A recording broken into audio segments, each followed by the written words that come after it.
Hi welcome to IAS factor. നമ്മൾ ഇന്ന് mains mind സെറ്റിനെ കുറിച്ചാണ് ഡിസ്കസ് ചെയ്യുന്നത്. സോ എന്താണ് ഈ മെയിൻസ് മൈൻഡ് സെറ്റ്? എന്തായാലും പ്രിലിംസ് എക്സാം കഴിഞ്ഞു, ഇനി മെയിൻസിൻ്റെ എക്സാം വരാൻ പോവുകയാണ്. സോ എത്രത്തോളം നമ്മൾ ആൻസർ റൈറ്റിങ്ങിന് വേണ്ടി പ്രിപ്പയർഡ് ആണെന്നുള്ളൊരു ക്വസ്റ്റൻ ആണ്. ഇനി പ്രിലിംസിൻ്റെ റിസൾട്ട് വരട്ടെ, പക്ഷേ മെയിൻസിന് വേണ്ടി IAS ഫാക്ടറിൻ്റെ എക്സ്ക്ലൂസീവ് പ്രോഗ്രാമാണ് മെയിൻസ് മൈൻഡ് സെറ്റ് എന്ന് പറയുന്നത്.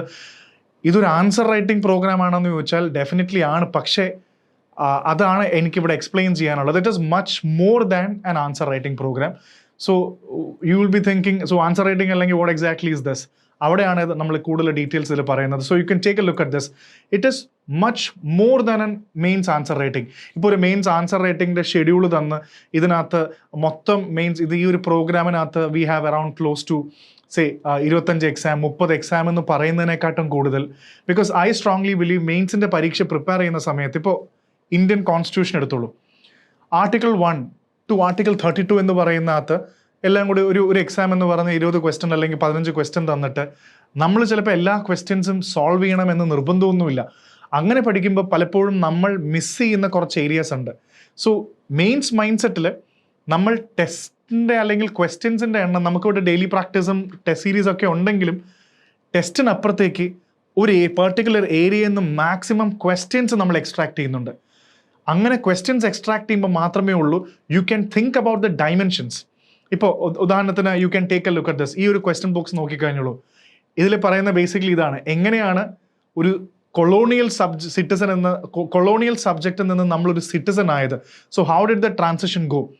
ഇങ്ങനെ ഒരു ക്വസ്റ്റ്യൻ പൊളിറ്റിയിൽ തന്നാൽ നിങ്ങളൊന്ന് അനലൈസ് ചെയ്ത് നോക്കൂ. നിങ്ങൾക്ക് എഴുതാൻ പറ്റായികയൊന്നുമില്ല. Just tell me honestly, think honestly, are you able to solve this question? എത്രത്തോളം നമുക്കിത് ചെയ്യാൻ പറ്റും? Take a look at this question also. Intelligible differentiate principle വെച്ച് ടെസ്റ്റ് വെച്ചിട്ട് സോഷ്യോ എക്കണോമിക് ജസ്റ്റിഫിക്കേഷൻ കൊടുക്കാൻ നമുക്ക് കൊടുക്കാൻ പറ്റും? ഇതെല്ലാം ഞാൻ ഈ പറഞ്ഞ ഇമ്പോർട്ടൻറ്റ് ഏരിയ എന്ന് ക്വസ്റ്റ്യൻസ് ആണ്. അപ്പോൾ ഇത് ടെസ്റ്റ് സീരീസിൻ്റെ ഭാഗമായി കുറേ ക്വസ്റ്റ്യൻസിനെക്കാട്ടും ഒരു ഏരിയയിൽ നിന്നും മാക്സിമം ക്വസ്റ്റ്യൻസ് നമുക്ക് ഡീകോഡ് ചെയ്യാൻ പറ്റണം. Even I give you another question from geography. മാന്റിലിൻ്റെ ക്വസ്റ്റ്യൻ ആണ്. അതായത് പ്ലാനറ്റിൻ്റെ കംപ്ലീറ്റ് വിസിബിൾ റെസ്റ്റ്ലെസ്നെസ്സിനെ കുറിച്ചാണ് ചോദിക്കുന്നത്. അപ്പോൾ ഈ പറയുന്ന ഈ മാന്റിലിൻ്റെ ഈ ക്വസ്റ്റ്യൻ നിങ്ങൾക്ക് സോൾവ് ചെയ്യാൻ പറ്റുന്നുണ്ടോ? സോ നമ്മൾ സാധാരണ ടെസ്റ്റ് സീരീസിൽ ഡിപ്പെൻഡ് ചെയ്യുമ്പോൾ definitely I give you the questions four test series. പക്ഷേ അതിനോടൊപ്പം തന്നെ ഇതേപോലത്തെ മാക്സിമം ക്യൂ ബോക്സ് എന്നാണ് നമ്മൾ വിളിക്കുന്നത്. ക്വസ്റ്റ്യൻ ബോക്സ് മാക്സിമം ഏരിയാസ് നമ്മൾ ജനറേറ്റ് ചെയ്യും. ഇതിലേക്കുള്ള പ്രധാനപ്പെട്ട ഫീഡർ പോയിന്റും കൃത്യമായിട്ട് തരും. കാരണം പരീക്ഷ എഴുതുമ്പോൾ അൾട്ടിമേറ്റ്ലി സാധാരണ സബ്ജക്ട് നോളജ് മാത്രം പോരാ, അത്യാവശ്യം നല്ല ഡെപ്ത് ഉണ്ടെങ്കിൽ മാത്രമേ ഈ ഒരു ഏരിയ നമുക്ക് നന്നായി ചെയ്യാൻ പറ്റുള്ളൂ. സോ ഇതിൻ്റെ അൾട്ടിമേറ്റ് ഉദ്ദേശം ഇത്രയേ ഉള്ളൂ: നമ്മൾ മെയിൻസിന് പഠിക്കുമ്പോൾ, ഒരു ഏരിയ പഠിക്കുമ്പോൾ ഇങ്ങനെയൊക്കെ ചോദ്യം ചോദിക്കാം എന്നുള്ളൊരു ഡൈമെൻഷനെ കുറിച്ചിട്ട് we should be really aware about that. So the purpose is to just enable to scale up your dimension. അവിടെയാണ് the idea is to just scale up your dimension. അതിനു വേണ്ടിയാണ് മെയിൻസ് ടെസ്റ്റ് സീരീസിൻ്റെ, നമ്മുടെ മെയിൻസ് മൈൻഡ് സെറ്റിൻ്റെ ഏറ്റവും പ്രധാനപ്പെട്ട ആദ്യത്തെ objective എന്ന് പറയുന്നത്. സോ ഡെഫിനറ്റ്ലി ഇതാണ് നമ്മുടെ ആ ഒരു ഡൈമെൻഷൻ തരിക എന്നുള്ളതാണ് ഏറ്റവും ഇമ്പോർട്ടൻ്റ് ആയിട്ടുള്ളൊരു കാര്യം. സോ തീം റേഡിയസ് അപ്രോച്ച് നമ്മുടെ പ്രധാനപ്പെട്ട ഒരു അപ്രോച്ചാണ് മെയിൻസ് മൈൻഡ് സെറ്റിൻ്റെ തീം റേഡിയസ് അപ്രോച്ച്. നമ്മൾ സിലബസിൻ്റെ മേജർ ആയിട്ടുള്ള ഇപ്പോൾ history, geography, economy, polity, environment, science and technology, international relations ഒക്കെ നമുക്ക് അറിയാമെങ്കിലും will break down into small themes. ഇപ്പോൾ ഉദാഹരണത്തിന് I just give you an example. നമ്മൾ മെയിൻസിന് പ്രിപ്പയർ ചെയ്യുന്ന സമയത്ത് ഇപ്പോൾ ഉദാഹരണത്തിന് ഒരു സംഭവം ബ്രേക്ക് ചെയ്തിട്ട് can you write about cyber security?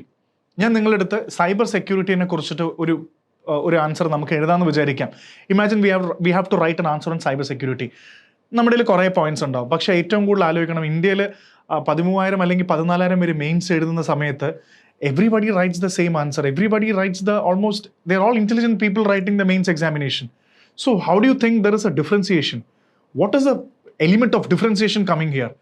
അവിടെയാണ് നമ്മൾ എഴുതുന്ന വൊക്കാബുലറി, നമ്മൾ കൊണ്ടുവരുന്ന പെർസ്പെക്റ്റീവ്സ് ഒക്കെ ആൻസർ റൈറ്റിംഗിൽ വളരെ ഇമ്പോർട്ടൻ്റ് ആണ്.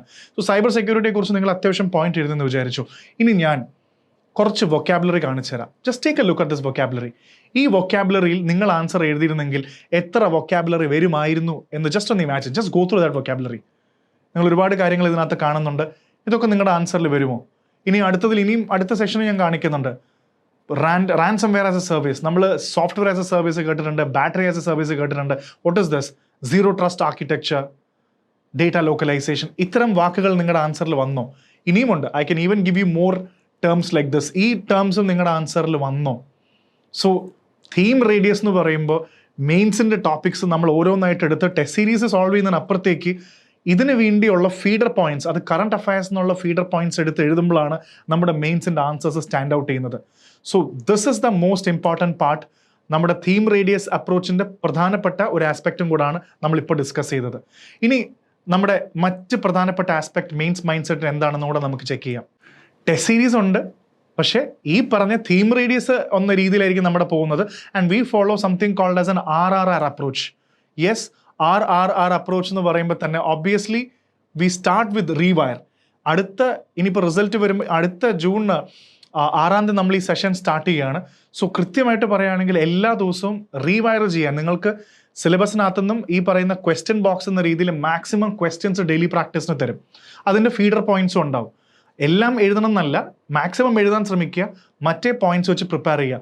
പ്ലസ് സബ്ജക്ട് ടെസ്റ്റ് എന്ന രീതിയിൽ നമുക്ക് റീഗിയർ എന്ന് പറയുന്ന ടോപ്പിക് ക്വസ്റ്റ്യൻസും ഉണ്ടാവും ഓരോ ഏരിയയിൽ നിന്നും. ഇപ്പോൾ ജോഗ്രഫിയിൽ നിന്ന് നമ്മൾ ഇന്നൊരു ഏരിയ ഉണ്ട്, ഓരോ ഏരിയ വൈസ് നമുക്ക് ഒരു പൂൾ ഓഫ് ക്വസ്റ്റ്യൻസ് ഉണ്ടാവും. അത് നമ്മൾ എഴുതി സ്റ്റാർട്ട് ചെയ്യണം. So that is regear. അവസാനം റീഗിയറും റീവയറും കഴിഞ്ഞതിന് ശേഷം RRRൻ്റെ ലാസ്റ്റ് അപ്രോച്ചാണ്, ഇറ്റ്സ് കോൾഡ് റിസോൾവ്. ഇത് ഫൈനലി നമുക്ക് 4 ഫുൾ സ്വിംഗ് മോക്ക് ടെസ്റ്റ് ഉണ്ട്.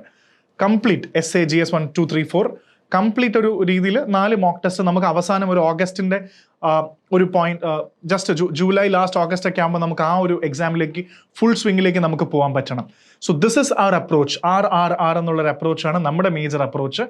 And apart from that will have maximum special coverage എന്ന് പറഞ്ഞു കഴിഞ്ഞാൽ special coverage in the sense നമ്മൾ സാധാരണ വിട്ടുപോകുന്ന കുറേ കാര്യങ്ങളുണ്ട്. ഇവിടെ നോക്കിക്കഴിഞ്ഞാൽ നിങ്ങൾക്ക് കാണാൻ പറ്റും international relations, world history, ethics ഇന്റഗ്രിറ്റിയിൽ പ്രത്യേകിച്ച് കേസ് സ്റ്റഡി ആണെങ്കിൽ സൊസൈറ്റി, essay റൈറ്റിംഗ്, അതേപോലെ internal security, art and culture.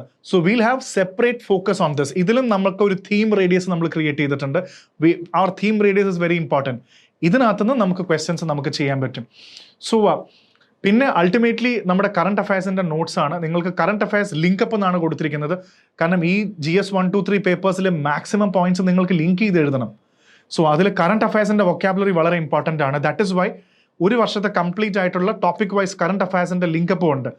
ഇത് നിങ്ങൾക്ക് കൃത്യമായി നന്നായി ഉപയോഗിച്ച് കഴിഞ്ഞാൽ your answer will be good. So our approach mains mind set എന്ന് പറയുന്നത് exclusively it's under my guidance. So feel free to be a part of this. കാരണം എന്താണെന്ന് വെച്ച് കഴിഞ്ഞാൽ മെയിൻസ് മൈൻഡ് സെറ്റിൻ്റെ ഭാഗമാകുമ്പോൾ വാട്ട് അൾട്ടിമേറ്റ്ലി ഹാപ്പൻസ് ഇസ് നമ്മൾ കുറേ പഠിച്ചിട്ട് കാര്യമില്ല, കുറേ എഴുതിയിട്ടും കാര്യമില്ല.